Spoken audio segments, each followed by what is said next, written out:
attention cette audition de Martin Bouygues. Monsieur le Président, Président directeur général du groupe Bouygues, merci d'avoir accepté, depuis d'ailleurs plusieurs semaines, de venir à notre rencontre. Bon, Monsieur le Président, un jour un peu agité dans cette maison. Il y a, parallèlement à notre travail en commission, beaucoup de mouvements dans l'hémicycle. Donc certains collègues vont faire des allers-retours, mais enfin, ceux qui suivent nos travaux sur Internet en direct auront, eux, un fil conducteur cohérent.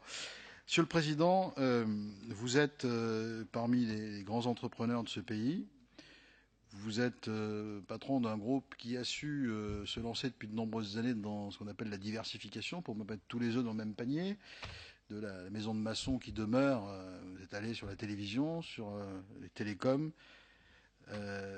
sur Alstom, là on fait de l'énergie, et donc vous avez de fait dans l'actualité une place de choix, et donc je souhaiterais, si vous en êtes d'accord, qu'on puisse aborder un certain nombre de sujets. Si je parle du BTP d'abord, vos filiales nous disent, il nous faut remonter que les banques seraient actuellement extrêmement frileuses pour accompagner l'investissement de l'accession à la propriété et à la construction. Je ne sais pas si tout ça est vrai, mais on a des remontées. Il y a de l'argent dans les banques, mais il semblerait qu'il y ait de moins en moins de prêts qui soient distribués aux particuliers sur cette question. Il y a peut-être d'autres raisons. Je ne sais pas si vous avez un regard là-dessus, mais bon, le Premier ministre et le gouvernement, je crois, et toute l'Assemblée sont très mobilisés sur la question du bâtiment et du logement. Quand le bâtiment va, tout va, ça fait partie des proverbes qui demeurent une vraie réalité.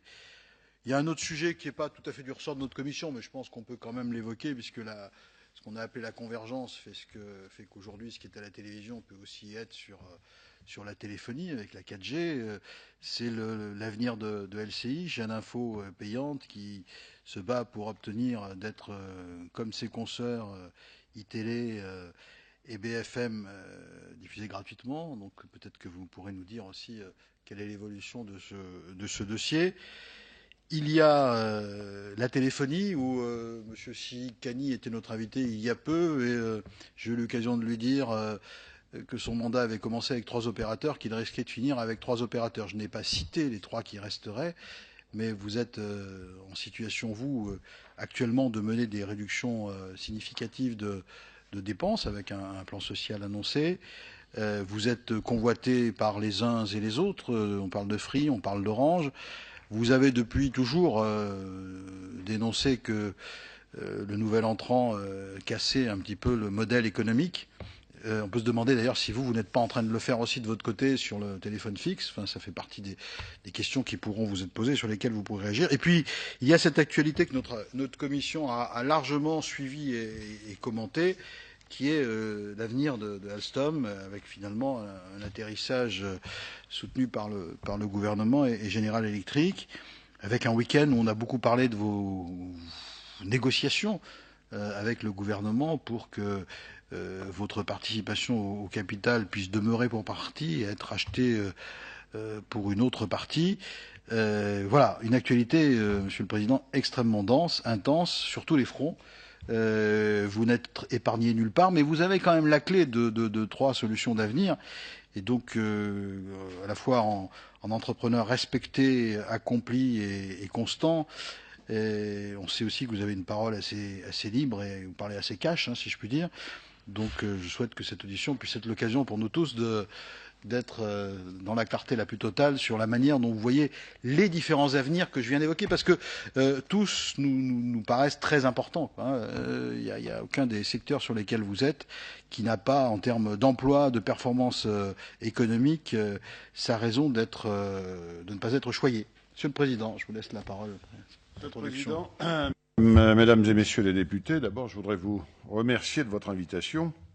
Bien sûr, je suis très honoré de m'exprimer devant la Commission des affaires économiques de l'Assemblée nationale. Mais je voudrais saisir cette occasion aussi pour vous rendre compte de la situation économique de plusieurs secteurs de notre économie dans lesquels le groupe Bouygues est actif.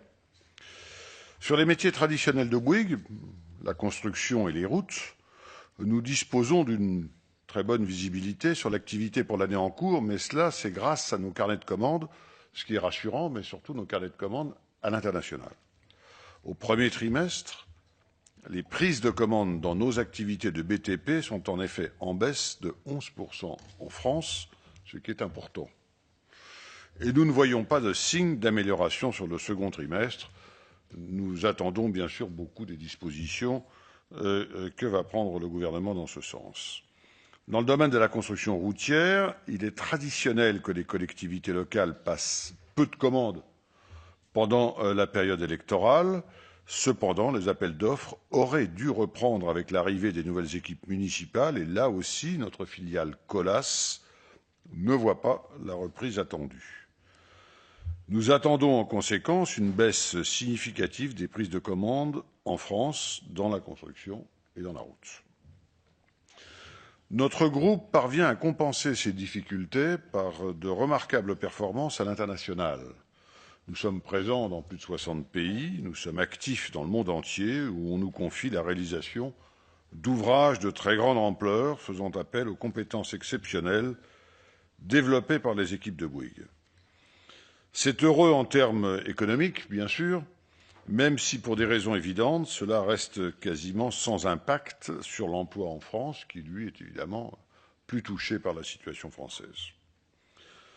Concernant le logement, secteur sur lequel nous sommes fortement présents à travers Bouygues Immobilier, qui est le premier opérateur ou premier ex-aequo suivant les classements en France, et nous constatons également une situation dégradée. En matière de télévision, même si TF1 réussit de très belles performances, et je salue d'ailleurs les performances également de l'équipe de France de football, qui dope les audiences, on ne peut que s'en réjouir, eh bien malgré cela, le marché publicitaire reste médiocre, déprimé, et c'est le reflet malheureusement de l'inquiétude des annonceurs face à une demande insuffisante. Mais c'est bien entendu le sujet des télécoms qui concentre toute mon attention, sur lequel il me paraît nécessaire de vous dire franchement les choses. Le sujet est lourd, grave, dans le contexte de l'annonce de réduction des effectifs à laquelle nous avons été contraints il y a malheureusement quelques jours. Mon opinion est simple. J'ai le sentiment d'être tombé dans un traquenard. Je ne conteste pas l'attribution d'une 4e licence, même si ce n'est sans doute pas la meilleure idée qu'a eue le gouvernement de l'époque. C'est un choix du gouvernement qui a été débattu au Parlement, je le respecte donc. En revanche, les conditions accordées au nouvel opérateur pour entrer sur le marché et se développer ont été catastrophiques pour le marché, et je crois qu'aujourd'hui, plus personne ne peut le contester, les résultats sont malheureusement là pour le démontrer. Tout a reposé sur une erreur d'analyse. Le régulateur a agi comme si le marché du fixe et celui du mobile étaient distincts et qu'ils n'entretenaient pas de rapport l'un avec l'autre. Il a totalement sous-estimé le fait que le nouvel entrant sur le mobile utiliserait la puissance et ses marges exceptionnelles dans le fixe pour détruire le marché mobile. Par ailleurs, il a été accordé au nouvel entrant des avantages considérables. Souvenez-vous, la réduction incroyable du prix de la licence, l'itinérance abusivement élargie de la 2G à la 3G et laisser en dehors de toute régulation les règles de calcul de la couverture détournées de leur esprit, et j'en passe. Il y a eu de la part du régulateur une multiplication très forte et sans limite, et sans vous en rendre compte, des avantages concurrentiels ainsi attribués. Les 3 opérateurs historiques ont rencontré d'importantes difficultés, et en particulier le plus petit d'entre eux, Bouygues Telecom. Nous avons tenté dans un premier temps de parler avec l'ARCEP, le régulateur, pour lui montrer qu'il n'était pas possible de continuer ainsi et que la régulation devait aussi se préoccuper d'équilibrer le marché pour éviter qu'il ne s'autodétruise. Nous avons eu en face de nous un régulateur surtout préoccupé de démontrer qu'il avait toujours raison dans ses choix et que c'était cela le plus important. Le bilan aujourd'hui est lourd.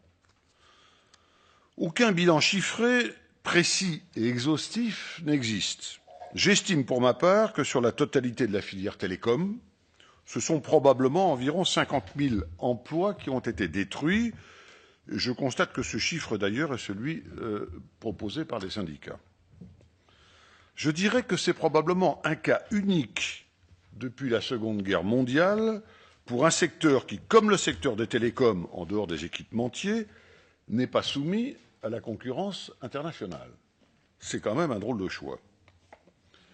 Les opérateurs ont globalement perdu 3 milliards d'excédents bruts d'exploitation, ce que nous appelons l'EBITDA dans notre jargon, entre 2010 et 2013, qui représente plus d'1 milliard de pertes d'impôts sur les sociétés au profit de l'État français. 3 groupes du CAC 40 sont en difficulté évidente et ne peuvent plus investir pour se développer tant en France qu'à l'international. Oui, je pense que tout cela est profondément choquant. Oui, je pense que le système de régulation tel qu'il fonctionne aujourd'hui n'est plus acceptable en l'état. Alors comment sortir de cette situation? Le point essentiel est évidemment de mettre fin à l'itinérance 3G dont bénéficie le nouvel entrant sur le réseau d'Orange. Le gouvernement a interrogé l'autorité de la concurrence il y a bientôt 2 ans. Dans un avis d'une extrême clarté, l'autorité a exposé son analyse.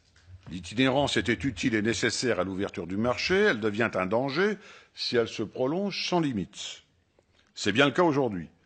Elles permettent en effet au quatrième opérateur de sous-investir volontairement dans son réseau et de bâtir ainsi des prix de détail non réplicables. Tout le monde se satisfait de la baisse des prix, certes, mais les opérateurs sont entraînés dans une guerre des prix qu'ils ne peuvent pas assumer.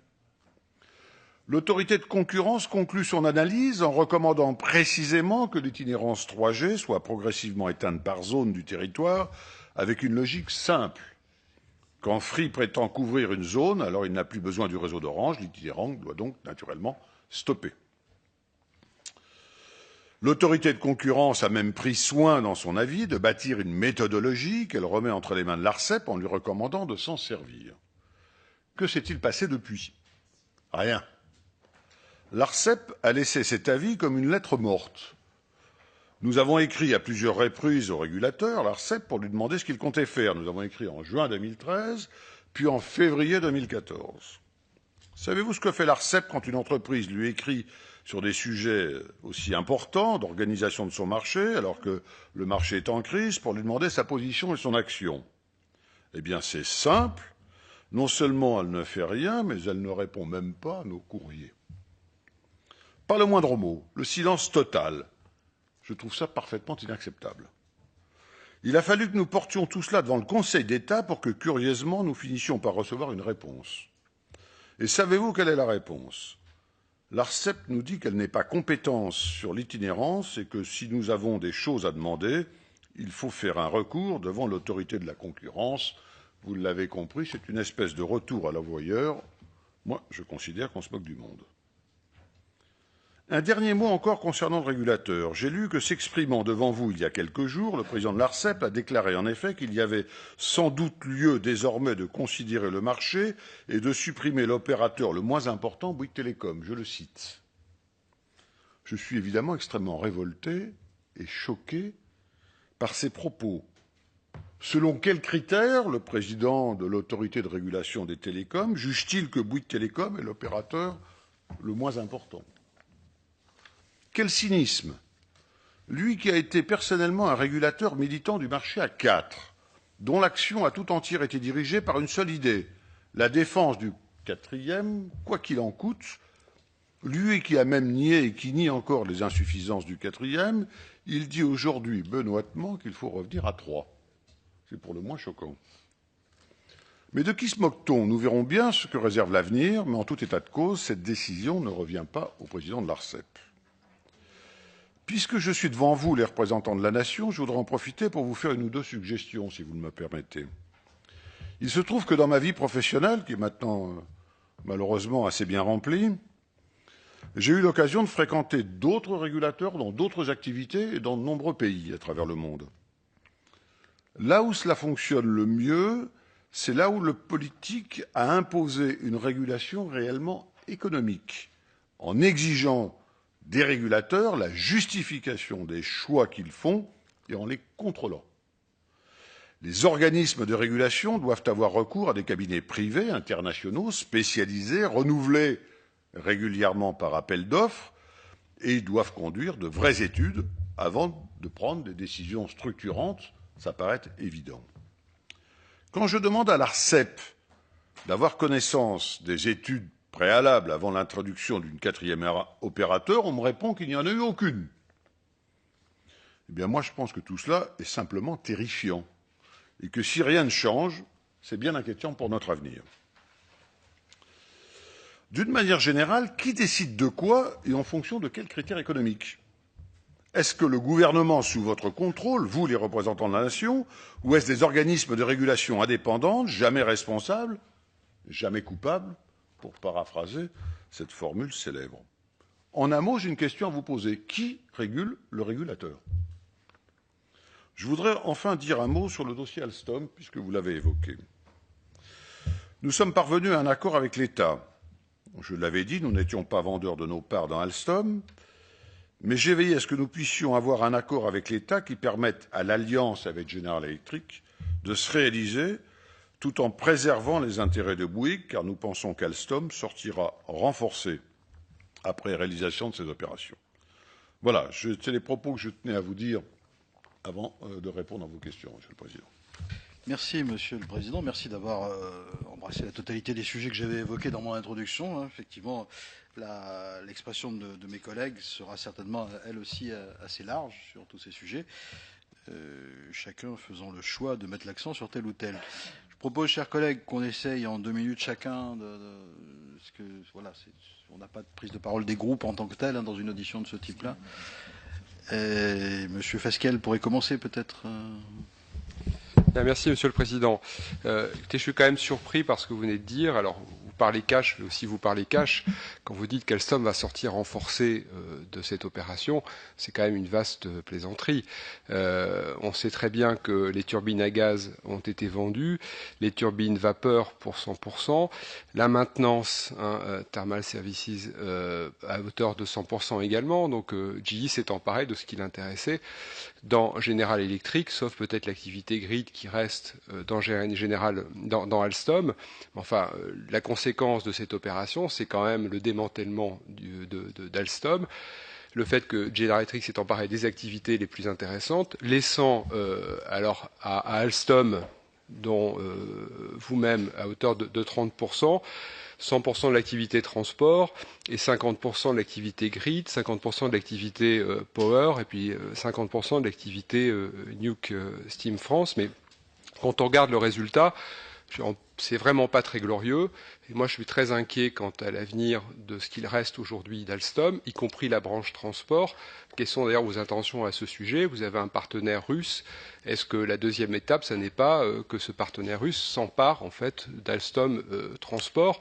Mais on voit bien, et moi je suis très très inquiet, qu'à l'échéance de 3, 4, 5 ans, il ne restera plus rien, malheureusement, de ce fleuron de l'industrie française, et vous emportez une part de responsabilité.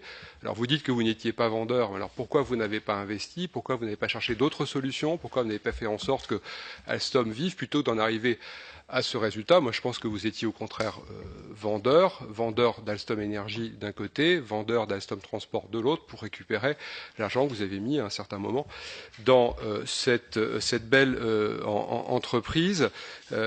Et à ce sujet, on se pose aussi d'ailleurs un grand nombre de questions. Il va y avoir des dividendes exceptionnels. À qui vont revenir ces dividendes exceptionnels? Est-ce que c'est à vous? Est-ce que c'est à l'État? L'État a promis de vous racheter vos actions. Vous voulez les vendre, vous, à hauteur de 35 € de l'action, partant du prix auquel vous les avez achetées. Le ministre veut les racheter au prix du marché, 28 €. À quel prix, à la fin, ces actions seront finalement vendues? Est-ce que vous pouvez nous dire ici, enfin, puisque vous n'étiez pas vendeur, que vous avez découvert la vente d'Alstom à General Electric dans la presse comme nous? Et est-ce que vous pouvez vraiment nous dire aujourd'hui que c'est M. Cron qui a décidé tout seul de cette vente d'Alstom à General Electric? Ce qui est le cas, c'est extrêmement grave et ça interroge le législateur que nous sommes d'ailleurs, parce que ça voudrait dire qu'il y a toute une série d'actionnaires, y compris des actionnaires majeurs, ont été mis devant le fait accompli, ce qui ne me semble pas non plus une bonne chose. Voilà, merci. Merci. On va reprendre trois intervenants, Monsieur le Président, comme ça vous laisse le temps de préparer les réponses nombreuses. Corinne Erel. Oui, merci Monsieur le Président.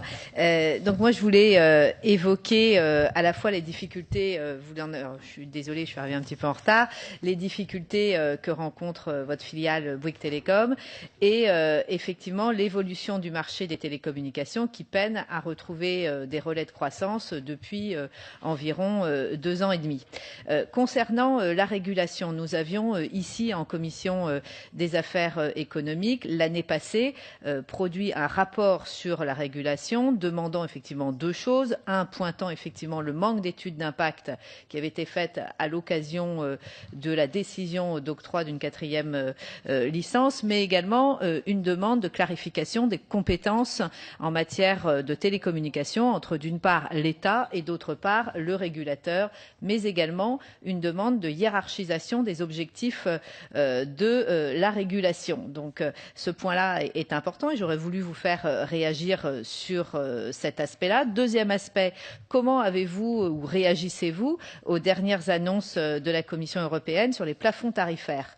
Il y a eu une annonce qui est parue, j'ai lu un article ce matin, je crois, donc qui va effectivement vers une baisse, continuer à baisser les prix, notamment sur le roaming, etc. Donc votre également regard sur le marché télécom européen et l'orientation de la politique en la matière. Ensuite, concernant votre stratégie sur le fixe et le mobile, face effectivement à une concurrence qui est de plus en plus exacerbée sur le marché français, votre stratégie, me semble-t-il, repose de plus en plus elle-même sur une baisse des prix, à la fois dans le mobile, à la fois sur le fixe. Et là, ça va être la même question, c'est-à-dire quel est l'impact sur la filière, quand j'entends effectivement à la fois emploi au sein des opérateurs, mais sur l'ensemble de la filière et notamment les sous-traitants, où on a du mal effectivement à chaque fois à évaluer l'impact de ces politiques-là. Et pour nous, il faut toujours raisonner en termes de filière pour avoir une appréciation.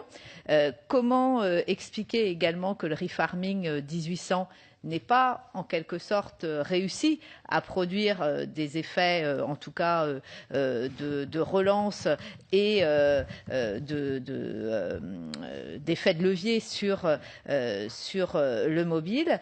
Et dès lors, comment se préparer effectivement aux futurs investissements dans la 5G et notamment avec l'explosion des trafics et notamment des d'Internet des objets et des trafics mobiles, il y aura des besoins supplémentaires de fréquences et donc des investissements nécessaires des opérateurs. Et dernière question, sur le fixe et notamment la baisse des prix affirmée que vous avez annoncée récemment, quel effet sur la stratégie très haut débit en France, puisque là effectivement ça attaque du coup, enfin je pense que c'est votre stratégie, la marge des autres opérateurs sur le fixe qui est effectivement la base de leur modèle économique.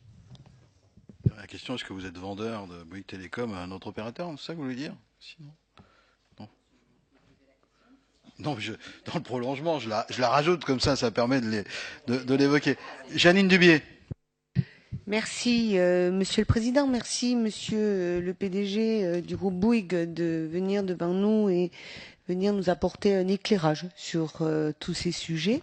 Donc moi j'aurais 2 questions, l'une qui porte d'abord sur l'accord Alstom et General Electric. Près d'une semaine après l'annonce de cet accord trouvé entre Alstom et General Electric, est-ce que au bout du compte, et finalement, le vrai gagnant de cet accord n'est pas votre groupe, vous qui avez réussi finalement à vendre une participation que vous aviez vous-même achetée à l'État à un prix très intéressant. Donc, est-ce que vous pourriez nous éclairer sur le prix de rachat des actions de votre groupe et quelle sera la plus-value réalisée par votre société ? Et une dernière question, en contrepartie de cet accord, avez-vous signé d'autres accords avec l'État dans d'autres domaines, comme celui des télécommunications par exemple? Donc j'en viens maintenant au plan de restructuration de chez Bouygues Télécom. votre filiale donc a présenté le 11 juin dernier un plan de restructuration qui se traduit par la suppression de 1516 postes, soit près de 17% de vos effectifs, et qui fait suite d'ailleurs à un plan de départ volontaire que vous avez conduit en 2012 et qui concernait près de 550 personnes. Donc, est-ce que cette annonce, en fait, est réellement la volonté de Bouygues Telecom de faire rapidement évoluer son modèle économique pour continuer à rester un opérateur sur le champ des télécommunications? Et donc, pouvez-vous nous éclairer sur votre stratégie, notamment dans le fixe et le mobile? Comment comptez-vous assurer votre indépendance face à une concurrence de plus en plus importante, et quelles sont vos ambitions en matière de très haut débit? Voilà, merci. Monsieur le Président, déjà trois collègues qui vous ont posé des questions avec le doigté qui qualifie généralement les échanges dans cette commission. Donc, si vous voulez bien y répondre. Très bien. Tout d'abord, la question sur Alstom. Il ne faut pas oublier le fond du problème. Pour Alstom, le fond du problème, c'est une analyse qui a été faite avec, je crois, beaucoup de calme et de pertinence par Patrick Cron, qui consistait à conclure que si on ne bougeait pas, Alstom seul ne pouvait pas continuer à être viable. C'était ça l'analyse. Alors, à partir de là, quand vous avez ce genre d'analyse, vous avez plusieurs solutions. D'abord, il faut avoir le courage de faire cette analyse, c'est-à-dire, c'est jamais très agréable de regarder des situations désagréables. Et là, c'était le cas. Et à partir de là, vous avez deux solutions. Vous passez à l'action quand les choses sont possibles, ou vous attendez d'avoir été dans le mur.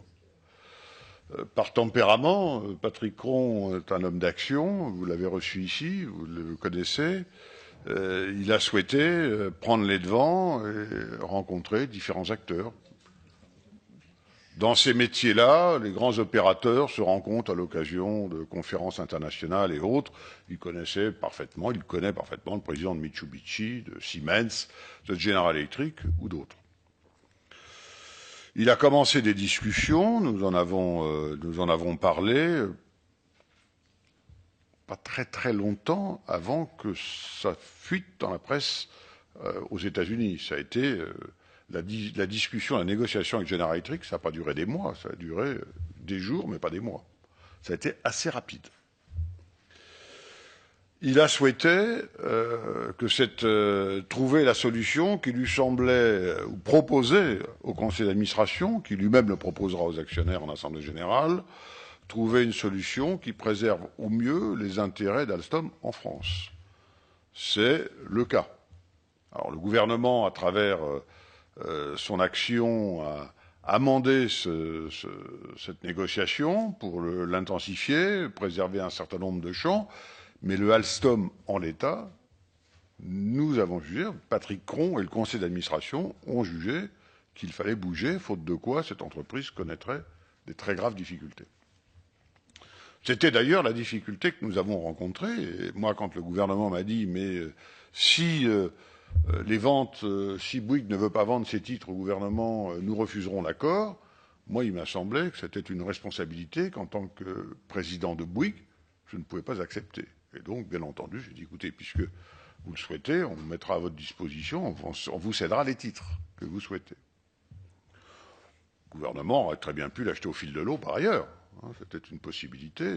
Il y a 70% du capital d'Alstom, par définition, est un capital flottant, dont les transactions se font tous les jours, et donc ça ne présente pas de difficulté. Alors pourquoi Bouygues n'a pas investi? Tout simplement parce que Bouygues, en tant qu'actionnaire, d'abord n'avait pas cette décision à prendre, et puis par ailleurs, moi, vous savez, je peux mener une crise, gérer une crise, mais quand les crises commencent à s'empiler les unes au-dessus des autres, il y a un moment donné où la situation commence à devenir difficile. Je vous rappelle que moi, je me trouve dans une situation très complexe dans les télécoms, ça vous a pas échappé, on en parle aujourd'hui, et donc il s'est trouvé que dans Alstom, la situation était différente. Mais le problème n'était pas de faire des augmentations de capital, parce que les augmentations de capital dans Alstom, ça règle pas les problèmes industriels. Ça règle les problèmes de financement de problèmes industriels, si tant est que vous aviez des problèmes de financement de problèmes industriels, mais ça ne règle pas les problèmes de stratégie industrielle. C'est-à-dire, est-ce qu'on a toutes les gammes de produits nécessaires, tous les réseaux commerciaux, pour les vendre dans le monde entier? La réponse était, on en a une partie, mais pas tout, et ce n'est pas suffisant. Vous avez évoqué le problème du dividende exceptionnel, si tant est qu'il y a lieu. Bien entendu, la valeur des titres cédés à l'État français avec ce cours sera évidemment modifiée en fonction du montant du dividende. C'est évidemment prévu par les accords qui ont été signés, c'est évident. Est-ce que Patrick Cron a décidé seul? Non, bien sûr que non. Non, bien sûr que non. Bien entendu, il a informé son conseil d'administration comme il devait le faire, et il l'a fait. Oui, d'autant plus que le président d'une société ne peut pas décider de vendre un actif, d'abord sans la consultation préalable des organismes représentant le personnel, sans avoir obtenu toutes les autorisations administratives nécessaires. Et je vous rappelle que le conseil d'administration de d'Alstom a pris la décision de soumettre cette opération à l'Assemblée générale d'Alstom. Donc le décideur ultime et essentiel dans ce processus de cession sera l'Assemblée générale des actionnaires d'Alstom. M. Guillemin, qui est secrétaire général du groupe, c'est ça? Jean-François Guillemin, secrétaire. Et Didier Casas, c'est le secrétaire général de Bouygues Télécom. En ce qui concerne les télécoms, oui, effectivement, il semble qu'une étude d'impact aurait pu être faite, ce qui aurait peut-être permis de réguler les choses très différemment. Elle a existé, elle n'a pas existé. En tout cas, on m'a déclaré que je ne pouvais pas y avoir accès. C'est bien dommage. Il me semble qu'il y a là quand même un immense progrès à faire. Je dirais que c'est vrai des télécoms comme de la télévision d'une certaine manière. Vous m'avez interrogé sur le statut tarifaire de la Commission européenne, notamment sur le prix du roaming. C'est des arrangements purement européens, pourquoi pas? Bon, voilà, ça impacte évidemment la marge des opérateurs, et dans une période de crise, ça n'arrange pas les choses. C'est clairement une difficulté supplémentaire. Alors, fixe et mobile, l'impact de la baisse des prix, eh bien écoutez, nous on est confrontés à une situation qui est simple. Je rappelle que dans le mobile, on a un concurrent qui bénéficie encore d'une itinérance qui permet d'alléger ses investissements et donc qui crée une distorsion de concurrence que nous estimons très préjudiciable en ce qui nous concerne. La question elle est simple. C'est que le régulateur a souhaité faire ses conditions au nouvel entrant dans le mobile en oubliant de considérer la position qu'il avait dans le fixe. Les marges dans le fixe de certains opérateurs sont supérieures à celles des grands groupes de luxe français. Donc, imaginez quand même qu'il y a de la place pour un peu d'agressivité, et c'est ce que nous avons décidé de faire. Nous avons besoin de nous développer dans le fixe. Donc nous avons fait des offres qui sont pertinentes, qui rencontrent un très vif succès, à 19,99. Vous avez pu voir quelques publicités là-dessus. Alors, je pense qu'il faut que les entreprises de télécom retrouvent par elles-mêmes un équilibre naturel. Je pense que la régulation doit avoir un impact sur tout ça. Si les conditions de régulation font que, naturellement, les opérateurs trouvent des conditions de compétition équitables, il n'y a pas de raison que l'équilibre ne revienne pas. Le refarming 1800, relance du marché, peut-être que Didier Casas peut vous en dire un peu plus. Oui, un mot là-dessus. Le refarming 1800, vous savez dans quelles conditions il a été décidé par les pouvoirs publics. Il a toute raison. Il avait toute raison de produire les effets positifs qu'on attendait de lui. Du reste, ça a été une décision positive. La seule chose qui a fait que, si j'ose dire, le résultat positif attendu n'a pas été tout à fait à la hauteur des espérances, c'est qu'il se trouve qu'il y a un opérateur sur le marché qui a un nombre d'antennes 4G à peu près, enfin en tout cas très notablement inférieur à celui des autres opérateurs, qui a sorti une offre extrêmement décalée, très basse en prix, très généreuse, mais en fait avec un niveau de service très faible, puisqu'il a très très peu d'antennes. Vous voyez à qui je pense. et que personne n'a dit, ni au niveau des pouvoirs publics, ni au niveau du régulateur, personne, strictement personne, n'a dit que tout ça n'était pas possible, qu'on ne pouvait pas dire aux consommateurs qu'avec très peu d'antennes 4G, on vendait de la 4G. Donc effectivement, c'est ça le sujet. Le refarming 1800 est une décision positive. Elle a malheureusement pas délivré tout ce que nous attendions d'elle. Pour poursuivre, Madame, sur vos questions sur Alstom, je rappelle que quand nous avons acheté les titres, d'abord c'était avant la crise, 2008-2009, donc c'est une situation différente. Nous avons dû déprécier chez Bouygues dans nos comptes de manière très significative la participation Alstom. Ça a généré 1,5 milliard d'euros de pertes dans les comptes de Bouygues en 2013, je ne dis pas de bêtises. Et donc, bien sûr, c'est une participation difficile à gérer. Est-ce qu'il y a eu, j'ai lu comme vous, un certain nombre d'allusions faites à des accords qui auraient été négociés entre l'État et Bouygues sur des compensations? Je vous rassure, rien de cette nature n'a été fait, ni dans les télécoms, ni dans la télévision, ni dans le BTP, ni Dieu sait où. Ce n'est absolument pas le cas. Moi, j'avais une obsession dans cette affaire. Par tempérament, je suis un industriel. Par goût, je suis un entrepreneur. C'est-à-dire que mon métier, c'est que les entreprises, on puisse les développer et les faire croître. L'avenir d'Alstom est une vraie préoccupation. Et donc, je ne voulais pas que par une décision que je puisse prendre, je bloque cette opération avec General Electric, parce que pour le coup, la situation d'Alstom serait vraiment très problématique. Et donc, il fallait absolument que je facilite, autant que faire se peut, cette opération. C'était le cas. Alors, vous avez évoqué évidemment le problème du plan de restructuration. Je vais vous dire ce que je pense. Je pense que quand le régulateur prend des décisions de régulation aussi importantes, qui changent le modèle économique des entreprises qu'il régule, il me semble que l'État devrait en assumer la responsabilité. Ça me paraît évident. On change la règle du jeu. Il n'est pas illogique de penser que l'État assume ses responsabilités. Là, en l'occurrence, on est obligé de changer brutalement de modèle économique. C'est 1500, un plan de restructuration qui va toucher 1500 personnes. Nous avons déjà fait un premier plan, vous l'avez rappelé, en 2012, qui a touché 550 personnes. Sur ce premier plan, je peux vous donner une information, parce que je m'en suis préoccupé pas plus tard qu'hier. Il reste 4 personnes qui n'ont pas retrouvé encore un emploi stable. Donc, 546 ont retrouvé une situation. Mais je trouve ça, Bouygues n'est pas du tout un groupe qui a une tradition sociale agressive, dure, difficile. Au contraire, on a toujours fait d'énormes efforts pour préserver la situation de l'emploi et un bon climat social dans notre groupe. Et moi, je vais vous dire, pour moi, c'est un truc horrible. C'est la chose la plus terrible que j'aurais fait dans ma carrière. J'ai 62 ans, ça fait 40 ans que je travaille, ça fait 25 ans que je suis président de Bouygues. Honnêtement, je ne m'attendais pas à avoir à subir une situation de cette nature. Voilà. Donc je pense que l'avenir, c'est de préparer Bouygues Télécom dans un univers à 4 opérateurs à être compétitif. Alors est-ce que cet univers très dégradé va obérer les capacités d'investissement des 4 opérateurs sur l'avenir? En tout cas, dans un premier temps, on peut le penser.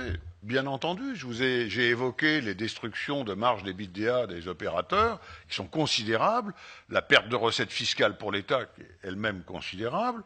Donc tout ça, évidemment, aura forcément un impact sur l'avenir. La question qu'on peut se poser, c'est avez-vous été vous-même consulté sur tous ces choix-là?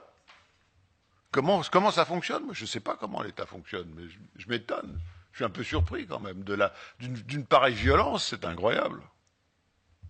Voilà.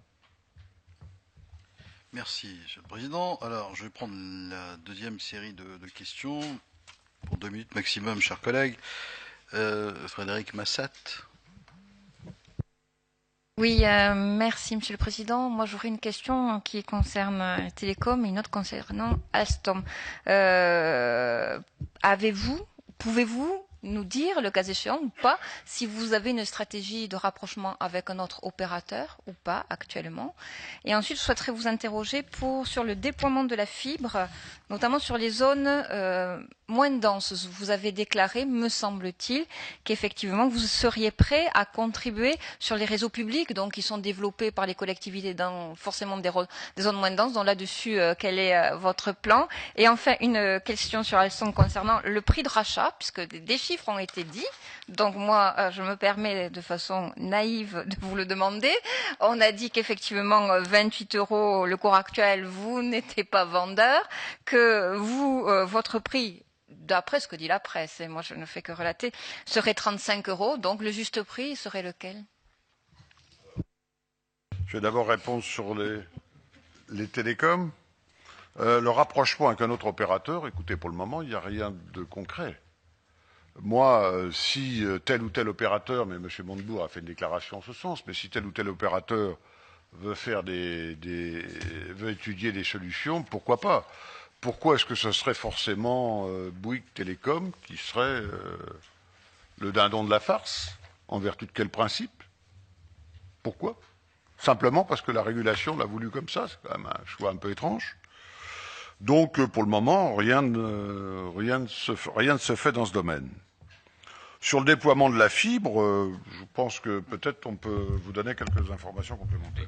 Quelques informations chiffrées. Bon, aujourd'hui, Bouygues Télécom, nous disposons, au moment où je vous parle, d'un peu plus d'1 million de prises commercialisées FTTH, pour être très précis. FTTH, c'est la fibre donc jusqu'au domicile, pour que les choses soient bien claires, de fibre optique. Et nous avons un objectif d'1,4 million de prises commercialisées en fibre jusqu'au domicile à la fin de cette année. L'essentiel de ce parc est en effet situé dans les zones les plus denses du territoire, c'est tout à fait exact. C'est d'ailleurs le cas aussi de l'ensemble de nos concurrents. Pour ce qui concerne le déploiement de la fibre, et c'était votre question, mais je pensais qu'il fallait replacer dans le contexte, pour ce qui concerne le déploiement de la fibre optique dans les zones les moins denses du territoire, elle est aujourd'hui surtout le fait, vous l'avez indiqué, des collectivités territoriales à travers les réseaux d'initiatives publiques. Et nous avons indiqué, il y a de cela plusieurs mois déjà, que Bouygues Télécom était tout à fait prêt à être présent sur les réseaux d'initiatives publiques dès lors que ceux-ci prévoyaient à leur catalogue ce qu'on appelle techniquement une offre de bitstream, pardon de ce jargon, qui est ce qu'on appelle une offre de service activé, disponible pour qu'un opérateur comme nous puisse se brancher finalement sur ces réseaux. J'ajouterais, pour préciser le point de Didier Casas, que Bouygues Télécom a la chance d'avoir un réseau de qualité existant, qui vient d'ailleurs d'être classé numéro 2 par un classement que vous avez vu la semaine dernière sorti par l'ARCEP. Et on a également un portefeuille de fréquences important. Et notamment, je pense que dans un certain nombre d'endroits, on va pouvoir mixer à la fois la fibre optique et la 4G pour pouvoir déployer, faire des offres à haut débit à des coûts plus accessibles dans les régions les moins denses. Concernant le sujet Alstom, peut-être que Jean-François Guillemin va vous donner des précisions plus importantes sur le prix. Vous êtes un vrai président de séance, Monsieur le Président. Allez-y, Monsieur le Secrétaire Général. Merci, Monsieur le Président. Alors oui, le prix de rachat, le juste prix, telle était votre question. Alors, quelle a été la position de Bouygues dans cette négociation? Alors, Bouygues a poursuivi 2 objectifs. Le premier, c'est de faire ce qu'il fallait pour remplir la condition posée par le gouvernement. Je vous rappelle que tant le ministre Arnaud Montebourg que le président de la République ont dit très clairement, on fait de l'entrée de l'État dans le capital d'Alstom une condition de toute forme d'accord du gouvernement au partenariat entre GE et Alstom. Donc on a fait ce qu'il fallait pour satisfaire cette condition. Alors bien évidemment, l'autre objectif de Bouygues, c'était de ménager les intérêts de la société Bouygues et de ses actionnaires. Et notre objectif, ça a été de céder à un prix ne générant pas de pertes pour le groupe Bouygues. C'était aussi simple que ça. Alors vous avez raison, l'État envisageait d'acquérir tout de suite, puisque ça c'est apparu dans la presse, les 20% au prix de... Alors moi j'avais retenu 27 €, vous dites 28 € par action, enfin en gros le cours de bourse, et Bouygues ne pouvait absolument pas accepter cette transaction, car cela nous aurait conduit à enregistrer des pertes, et comme l'a rappelé le président Martin Bouygues, nous avons déjà effectué une dépréciation dans les comptes 2013. Alors, cela aboutit donc à l'octroi de promesses de vente au bénéfice de l'État, que l'État peut exercer à différentes périodes. Je vous rappelle que l'État n'est pas forcé d'acheter. L'État peut acheter toujours sur le marché au fil de l'eau, s'il le souhaite, à un prix inférieur au fameux 35 €. Il a tout à fait cette liberté, mais il a la possibilité d'acheter à 35 € au cours de 2 périodes. Je pourrais l'expliquer si vous le souhaitez. Alors, il est très important de souligner, comme l'a déjà dit Monsieur Bouygues, c'est qu'il s'agit de 35 € ajustés de la distribution exceptionnelle qui pourrait avoir lieu s'il en est décidé ainsi par Alstom. Par exemple, si la distribution est de l'ordre de 10 €, je prends un exemple théorique, eh bien le prix ne serait pas 35 €, ce serait autour de 25 €. Voilà.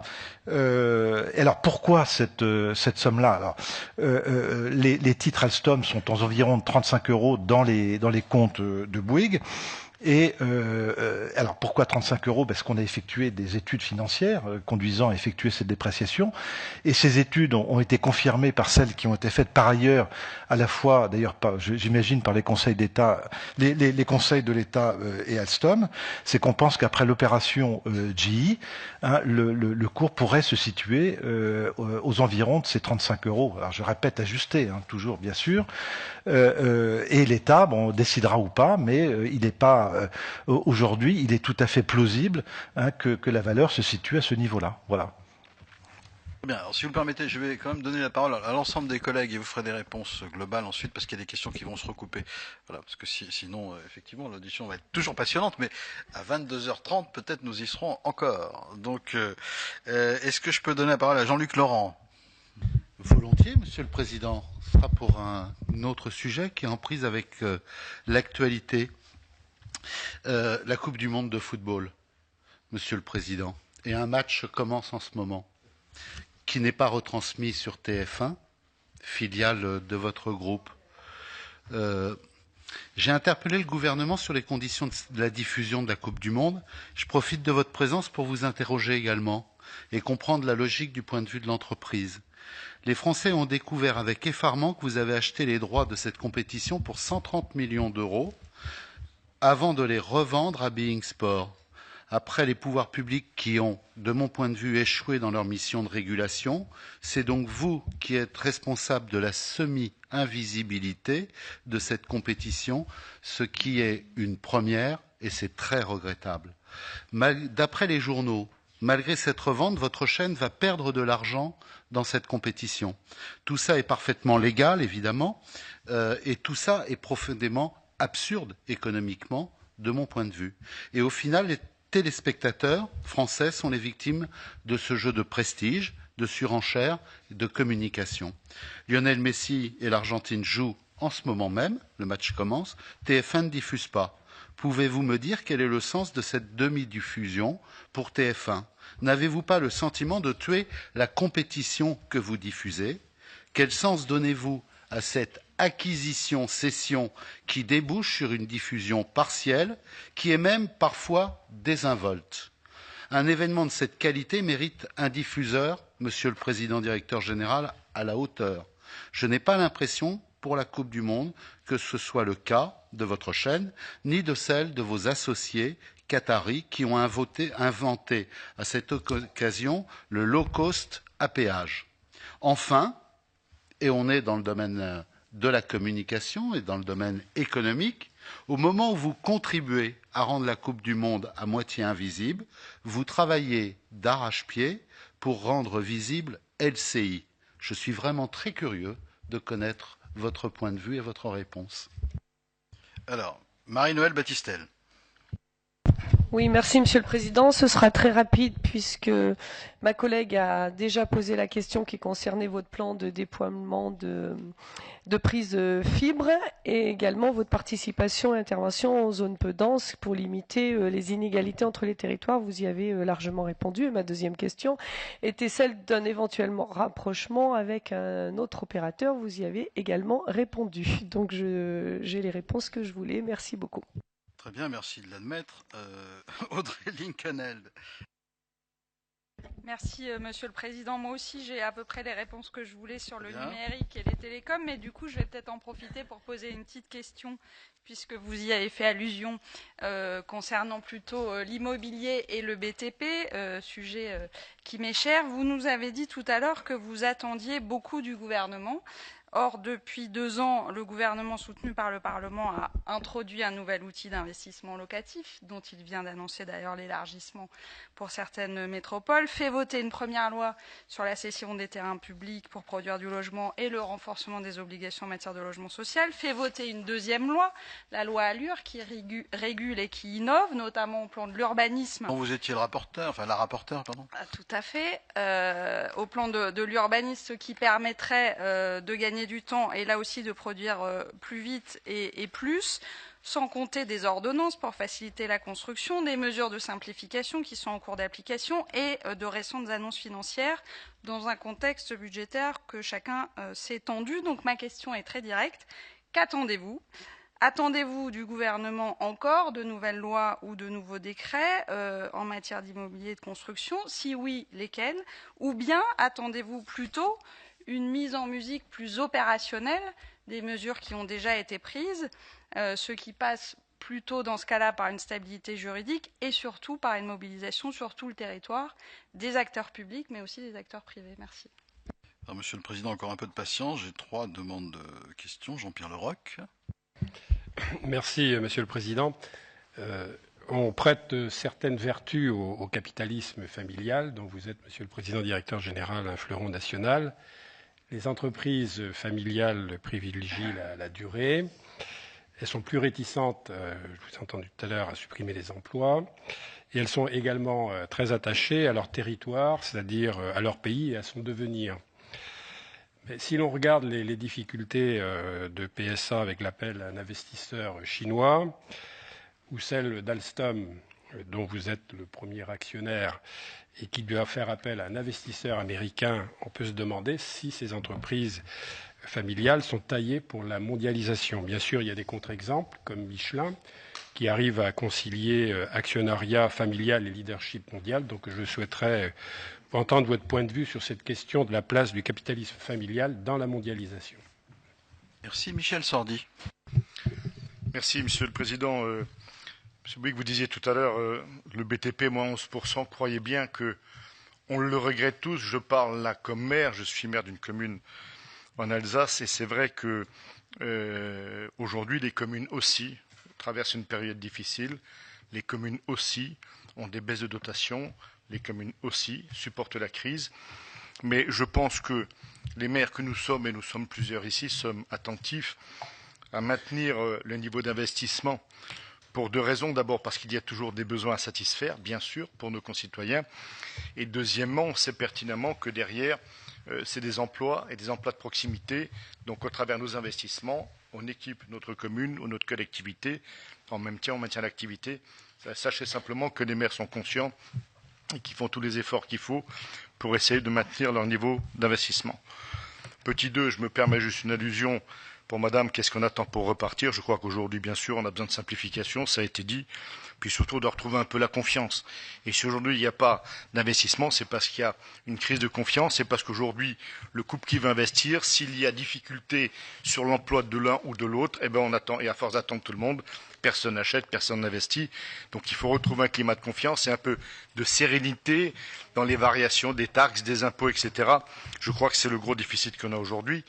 Troisièmement, Monsieur le Président, on a dans notre pays 2 gros fournisseurs, un français et un suisse, de matériaux et de ciment qui s'appellent Lafarge et Holcim, qui font un rapprochement. Je voulais simplement avoir votre sentiment sur ce rapprochement de 2 gros fournisseurs, 2 gros majors des matériaux de construction.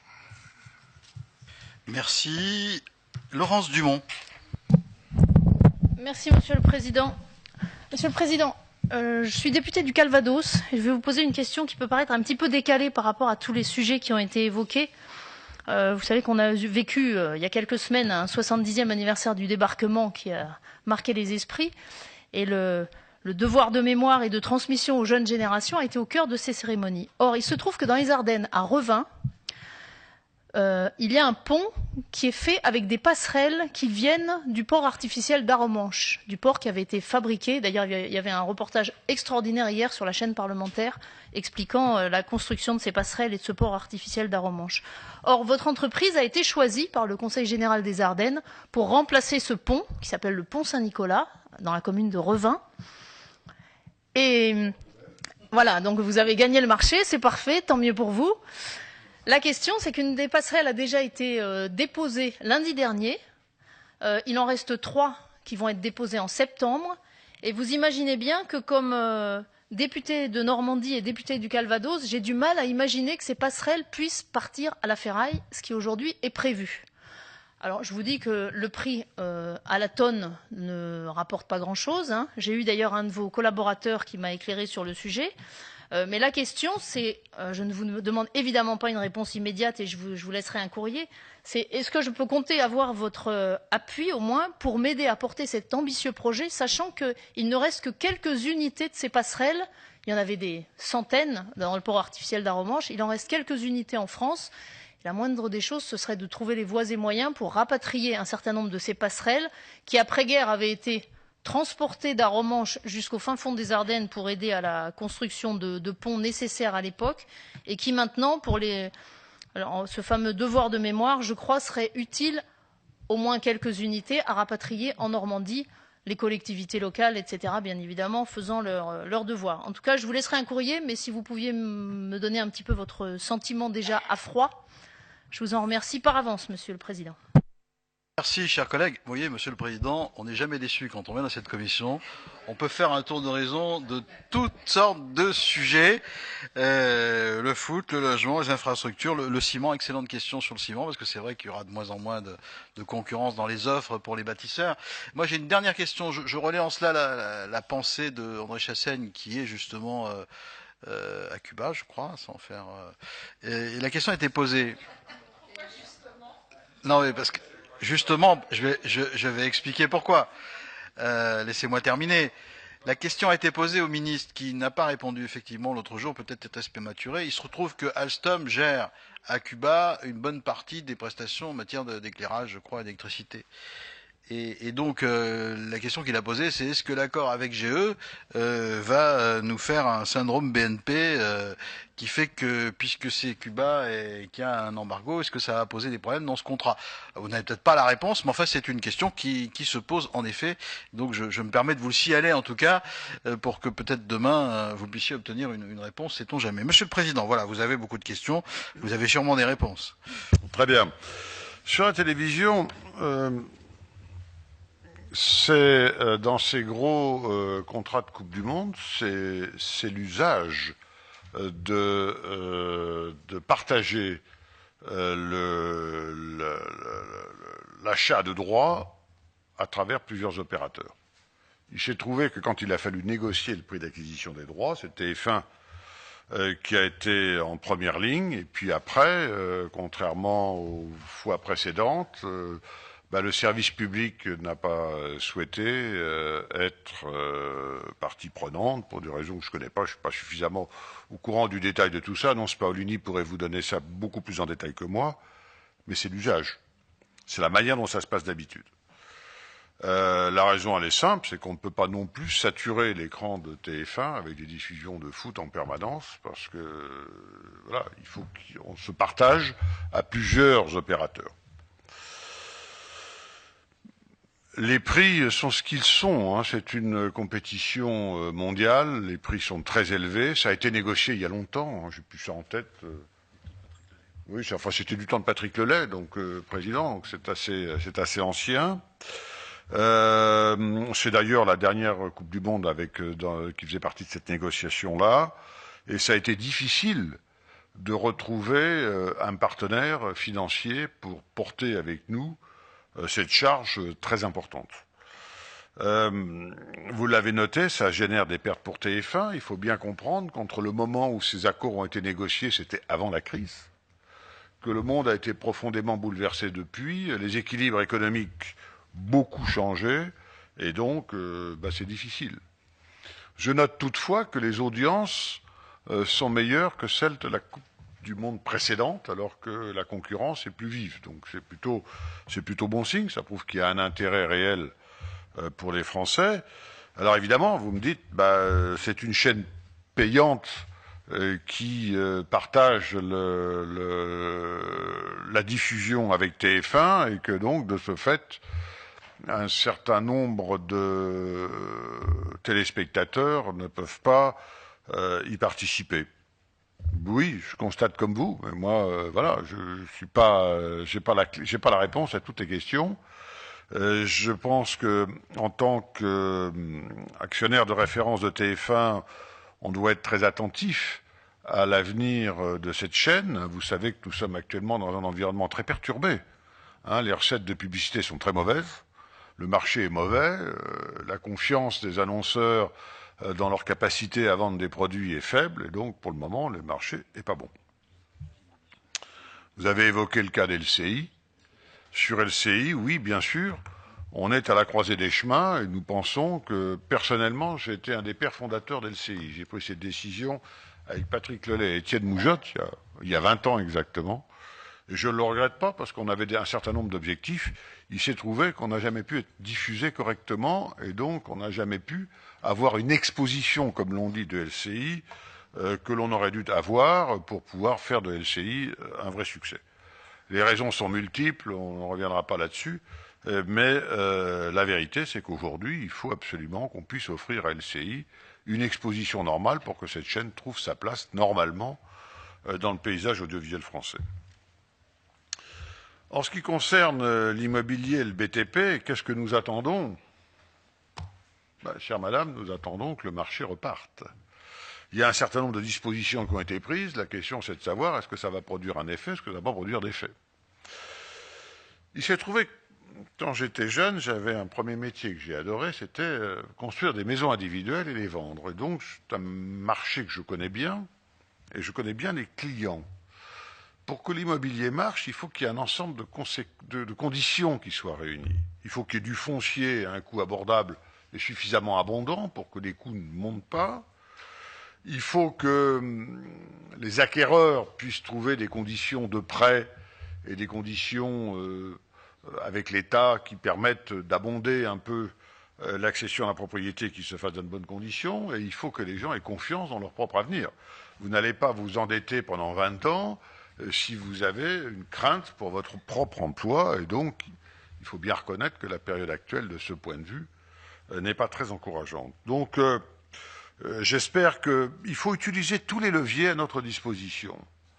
L'accession à la propriété, bien sûr. L'investissement locatif, c'est important. Peser sur le coût de la construction, c'est-à-dire est-ce qu'il n'y a pas un toilettage à faire d'un certain nombre de réglementations. Peser sur la lenteur des procédures administratives. Maintenant, un permis de construire, c'est une aventure. Bon.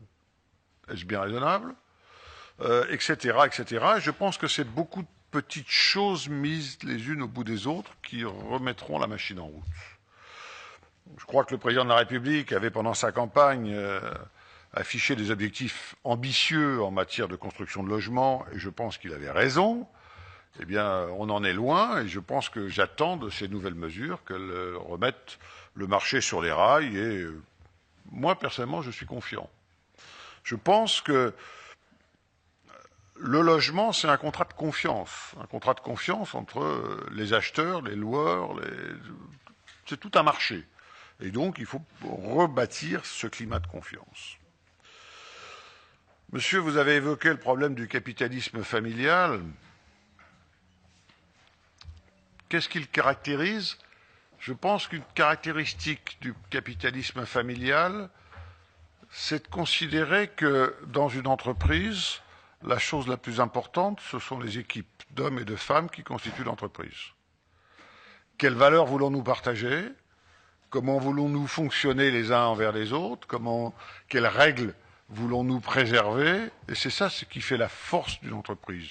Le capitalisme familial, je dirais qu'il a cette capacité d'avoir une certaine rémanence dans ses efforts et dans sa stratégie. Est-ce qu'il est plus ou moins solide qu'un autre capitalisme?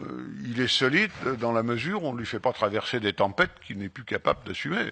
Alors, ce n'est pas le cas de Bouygues, mais quand même, il est vrai que dans les télécoms, c'était difficile de prévoir qu'il nous arriverait une telle aventure. Je rappelle qu'on a investi pendant longtemps, on a été en perte pendant longtemps, on a été très agressé sur le sujet. On a fini par trouver un certain équilibre économique. Jamais concernant Bouygues Télécom, les marges que j'ai pu y lire ici ou là, qui sont totalement farfelues. J'ai entendu des 50% de marge, c'est totalement farfelu. Jamais Bouygues Télécom n'a fait ça. Malheureusement, je suis le premier à le regretter. Croyez-le bien. Donc tout ça, c'est du n'importe quoi. C'est des propos de bistrot. Je pense qu'il faut rester sérieux. Le capitalisme familial représente une solution capitalistique en France utile et nécessaire. Je pense à toutes les entreprises que nous connaissons bien. Je pense à Jean-Claude Decaux, qui est notre partenaire chez Bouygues Télécom. Je pense à Michelin, qui est une merveilleuse entreprise française. Je pense à toutes ces très belles entreprises. Bon, bien, c'est pas la panacée. C'est une solution parmi d'autres. Et je pense que c'est une solution durable, intéressante et intelligente. Ce qu'il faut, c'est que les capitalistes familiaux puissent continuer à pouvoir être des capitalistes familiaux, c'est-à-dire puissent continuer à posséder leurs entreprises, totalement ou partiellement, et puissent les diriger normalement.